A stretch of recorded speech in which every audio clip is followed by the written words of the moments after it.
You want to hear a weird story? No? Okay. One time I was laying on my bed, relaxing. My sister yelled from downstairs. Willow?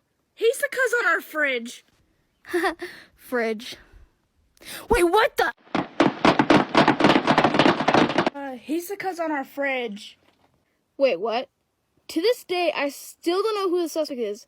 All I know is my brother started cutting off the heads of anime villains and...